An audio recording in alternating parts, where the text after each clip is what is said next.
ngasi mayamda tahanjagadoriba wari asi yamnasu nokningba aduga yamnasu angakba thodok amakhakni thodok asigi wari asi taraga mayamsu aikhoigi leibak asida tawribasi karino haibadu suksoi soidana wahang ama tholakani ngasigi wari asigi akupo warol amuk khangminasi Bihar da laibi nupi asi hinglaga laibi nupi amanate mahaksi bhut amani aina haizarisi thajabiyu kaigumba mayamna aina hairibasi fagi oina khallagadi asengbadu ai adum haizage case asi Bihar gini mayamna uriba nupi asi tha marigi mamangda sikhrabani amadi mahaki mapuroibana nupi asi hatkhi haibagi maralda haukhiba tha ahum makhaidagi jail da lairami hairiba thodok asina India gi mafum ayamba sarukta system fail oiraga lay haibagi khudam amakhakni matau karamna system amadi authorities na miyoi amagi punsibu laikha tahalli haibasi ngasigi wari sidagi khangmangamgani thodok asigi haurakfamsi Bihar gi Motihari hairiba mafam sidagini mafam asida imung amalai makoigi Ranjit Kumar Kauba machanupa amakhak lay imung manungna Ranjit nupi thiba yabagi chahi yaure khanduna mahaki nupi yengba haurami sum thiraga lakpaduna manak nakpaduda imung amaga thengnarami family asigi Gunja Kaubi nupi asi Ranjit ki imung manungi miyoi khudingmakna pamba haibadu hek thoklami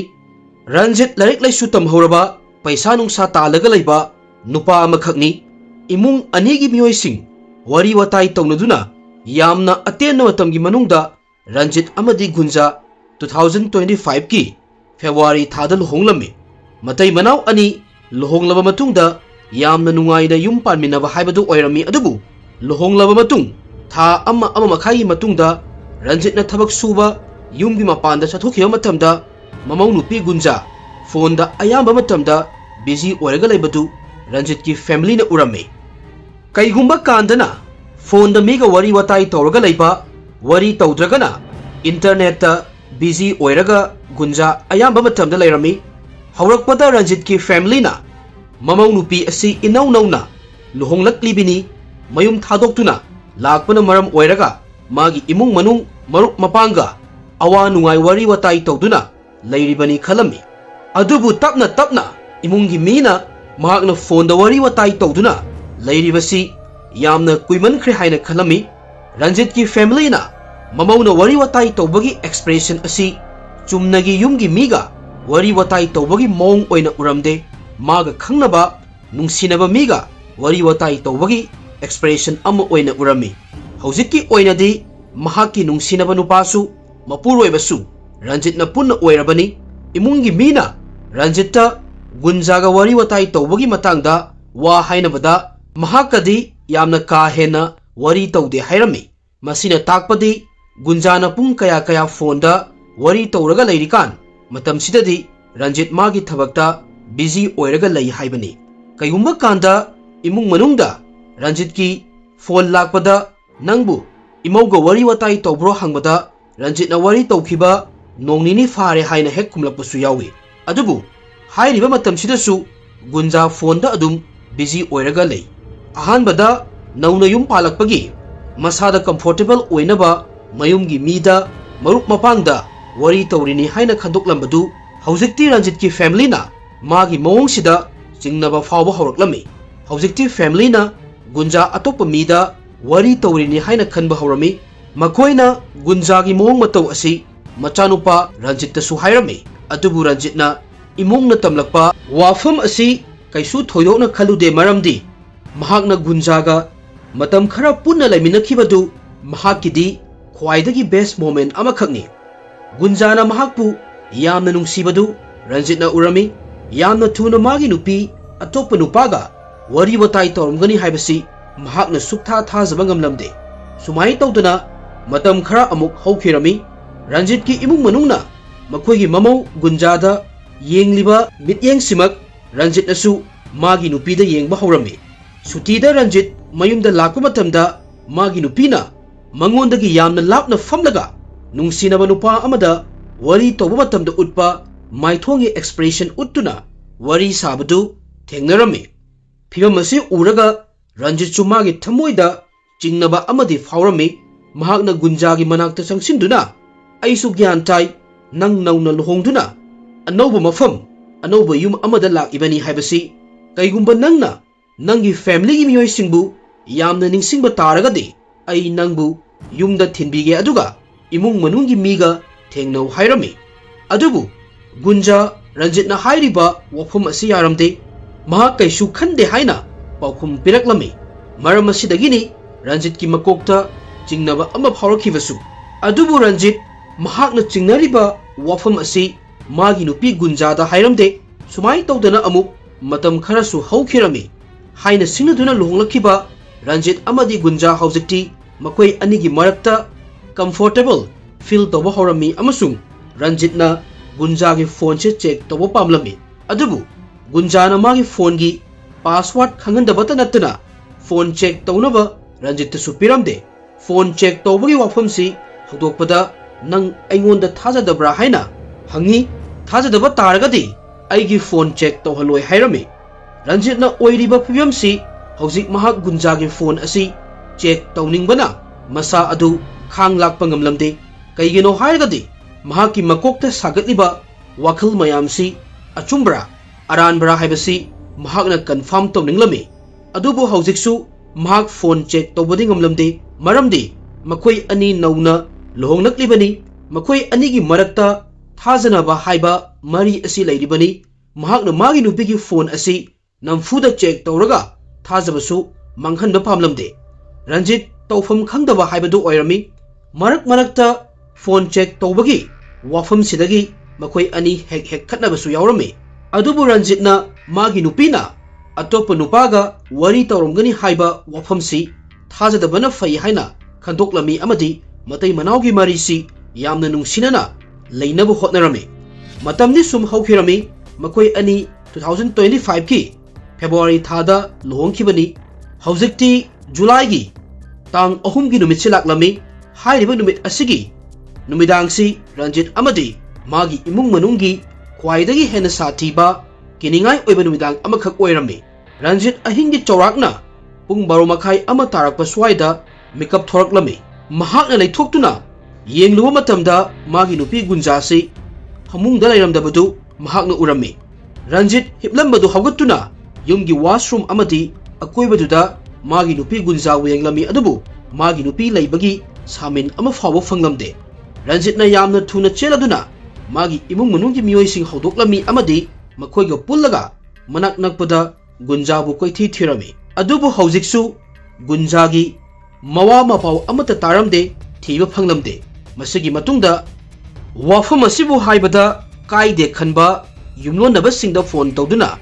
wafam asigi matangda wari tanarami yumlonaba singnasu Gunja gi matangda kaimta khangba ngamlamde mayam pulladuna hawjikti Gunja bu thiba hawrami Ranjit amadi magi imung manungi miyoi singdi yamna akiba ama faurami amasung makoina mamangdagi Gunja da chingnaduna lakhibadu achumba oirabra haina su khalame masagi matungda manak nakpaduda laiba CCTV camera amagi footage check tawrami check tawbu matam sida July 3 gi ahingi pung 12 minute 8 ki footage amakhak fanglami footage asida Gunja camera khiliba gali ase fauraga chatpa urami mahak asi kibagi mong amasu malami aduga yamna thuna su chatlami haujikti makoida proof ama lairami madudi Gunjana chatningba mafam amada chatkribasi masana yana chatkibani haibasi tin thaba tawdana July 3 sibaktada Motihari gi manungda laiba Aryaras police station da Ranjit laktuna magi nupi mangkhibagi missing report ama file tawrami mahakna police ta magi nupina ahingda chatkibagi footage amasu lai haina hairami adubu police na magi wafam asi ka henna hakchina lawromde police na Ranjit ta oina onsanduna nangi nupi mangkhibasi nangna tawbadi nate ko haina hairami nangna palliba CCTV footage ki matangdudi akoina tawgadabani haina police na hairami haujikti nang yumda chatlo nangsu nangi nupibu fangnaba thiba lepkanu akoisu fangnaba thige hairami adubu police na Gunja bu kaisu thinaba hotnaramde nongma sum haukhibana Gunja Ranjit ki yumdagi thokhiba numit marini suraklami नुमित मारिनी लेरगा हाइबदी 2025 की जुलाई की तांग तरेता गुंजा की family सु रंजित न चटलुबा चप मानब police station असिदा लाक्लमी अदुगा Ranjit की मथक्ता FIR अमा लौखटलमी गुंजा की इमुंग मनुंगना मोगी मचानुपी न मांगख्रिबसी रंजित न मरम ओइरगनी हाइना खलमी मरमदी गुंजा की फैमिली ना रंजित की फैमिली दा लुपा लाख अमगा लिसिंग मरफू पीगनी हाइना वासखिबा लेरमी अदुबु पैसा असी मखोइना पीबा ngamdabadagi रंजित न तौबनी हाइना पुलिस की रिपोर्ट ता इरमी मसिगी सु मथक्ता रंजित न गुंजाबु फूबा सैबा तौरमी मसिगी मतुंग CCTV कैमरा दा उरिबा फुटेज असिगी मतुंग दा रंजित न गुंजाबु फारगा यामना लापा मफम दा पुरगा हातोकलबा मतुंग मीना खंगदबा जगा अमदा लंगथोखरे हाइना गुंजागी इमुंग मनुंगी मीना मराल सिरमी नकल अमरोमदना पुलिस की मोइगी मोंगसी अमुक येंगसी रंजित की मथक्ता FIR अमा लौखटले मंगोंदा गुंजागी इमुंग मनुंगना सिरिबा मराल सिगी मतंगदा वहंग पावहंग तौफम थोकपनी कैम तौदबिदा एविडेंस प्रूफ अमता यावदना वहंग पावहंग तौदना डायरेक्ट रंजित पु कस्टडीदा पुरकलमी मसिगी मतुंग रिमांडसु मखाताना लौथरमी पुलिस ना हाइरिबा मयामसी तौरगसु रंजित ना मंगोंदा सिरिबा मराल से सुक्या यारमदे माना तौबबु ओइरो तौदबबु ओइरो रिमांड लौथरबसु हौजिकसु रंजित ना मंगोंदा सिरिबा मराल सी याजबा ngamlamde कस्टडी की मतम लोइदुना रंजित जेल दा थाखिरमी गुंजा हातख्रे हाइरगसु मागी बॉडी दी फंगलमदे अमदी हातपदा सिनबा खुलाइसु फागतपा ngamlamde पुलिस ना गुंजा सिख्रबरा हिंगलिब्रा हाइबगी चपचाबसु खंगबा ngamlamde चपचाबा खंगद्रबसु पुलिस ना रंजित पु जेल दा थाजलमे सुमाइन तौदना था अहुम हौखिरमी रंजित की इमुंग मनुंगना मखोइगी लैजबा पैसा सिंग सिनदुना मचानुपाबु कोर्ट की मतेंग लौदुना बेल दा लौथोकनबा यामना कन्ना होटनरमी अदुबु पुलिस की माइकैदगी रंजित की मथक्ता सेमगतलिबा केस असिगी मतुंग इना रंजित कोर्ट तगी बेल फाव फंगलमदे इमुंग मनुंगी मियोइसिंग कोर्ट हंदोक हंजिन चटपदा अवाबा अमु ओइरमी पैसा तांदुना इमुंग मनुंग पुजरम मचानुपाना जेल मनुंग दा लैखिबदा रंजित की इमुंग यामना वाबा हौरकलमी रंजित अमदी मागी इमुंग मनुंगना हंजन हंजन मखोइदा एविडेंस अमखक लई हाइरिबा एविडेंस असिदा नुमिदांगी मतमदा गुंजा मथंदा चटखी मसिगी मतुंगदा रंजित युमगी मपांदा थोखिबा लैते हाइरमी CCTV फुटेज असिसु यंगहलमी मसे खंगना खंगना पुलिस ने रंजित पु फारिबनी मयामसु अमुक्तंग वखलदा सागतपियु रंजित की वखलदा अमदी महाकना फारुमगदबा मैचाक्तु असेंबगी ओइना येंगरगदी थोकलेबा थौदोक असिदा रंजित ती विक्टिम अमखकनी अदुबु महाकपु कल्प्रिट ओइना उबिरिबनी मसिगी सु मथक्ता लैकाइना महाकपु थीना थीना ngangnabibा हौरमी मियाम मांगदा प्रूफ ओइना उत्री फावबा असेंबा अचुंबा मियाम दा हाइबसी खरा लुना थोई मसिमकनी रंजित की फैमिली ना थेंगनरिबसिसु मखोइगी लैजरंबा पैसा खुदिंगमक्सु मचानुपागी बेल फंगनबा होटनबदा लोइनमक सिनखिरमी मयाम से तौना तौना मचानुपा जेल दा लैरकपा था अहुम फाखिरमी जेल दगी थोरकपा तारगसु रंजित क्रिमिनल रेकॉर्ड अमा लैरबनिना थबक फंगद्रा फंगोद्रा हाइबसिसु तंबा ngamlamde इमुंगी मेन सोर्स ऑफ इनकम ओइरंबा मचानुपाना जेल दा लैखिबसिदा इमुंगसिसु फजना फाइनेंशियली वाबा हौरकलमे सिगुम्बा थौदोकसिदा पुलिसना नुमित मौद्रानिगी मनुंगदा मराल लैबा मियोइसिगी मायोक्ता चार्ज शीट फाइल तौबा दरकार ओय चार्ज शीट असिदा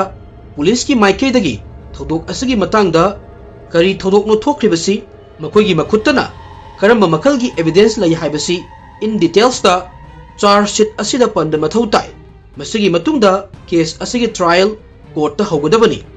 रंजित की थौदोक असिदसु पुलिसना 90 डेज की मनुंगदा रंजित की मथक्ता चार्ज शीट फाइल तौरमी चार्ज शीट असिदा ममांगदसु पनखिबा जुलाई 3 दा रंजित मागी नुपीबु फुबा चैबा तौरबा मतुंगदा हातखिरमी हातलबा मतुंग ngasi फाव नुपी असिगी हक्सांग थीबा फंद्री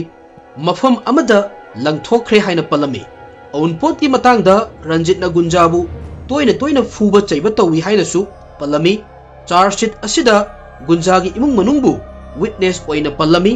चार्ज शीट असि पिसिनख्रबा मतुंग बिहार की मोतिहारी कोर्टा ट्रायल तौबा हौगदोरबनी अदुबु ट्रायल असि हौद्रिकान ममांगदा रंजित की फैमिली दा नोएडा दगी कॉल अमा लाक्लमी ꯔꯟꯖꯤꯠ की खुंगंग असigi मियोय कया अमा दिल्ली दा नोएडा दा थबक थीबगी अमदी थबक तौरगा यामना लई हाइरिबा मियोय सिंग असिना रंजित की नुपी गुंजा असि मसक फजना खंगी मखोइना रंजित की मपादा कॉल तौरदुना गुंजा की भूत उई मखोइगी मिटमकना उरबनी हाइदुना पाउ तमलमी मखोइना हाइरलिबा पाउ असि असेंबरा अचुंबरा हाइना हंजन हंजन रंजित की मपाना हंगलबा मतुंगदा पाउ असे चुमे खल्लबा मतुंगदा पुलिस स्टेशन दा यामना थुना चटलमी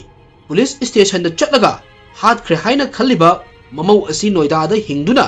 लेरे हाइना पाउ तमलमी मतंग असिदा पुलिस गवर्नमेंट की पैसा सिनदुना रंजित की फैमिली अमा पुदुना नोएडा दा केस असि थिजिनबा चटफम थोकपनी अमदी रंजित की इमुंगना हाइरिबा पाउ असि चुम्मी लाली हाइना कंफर्म तौदोबनी अदुबु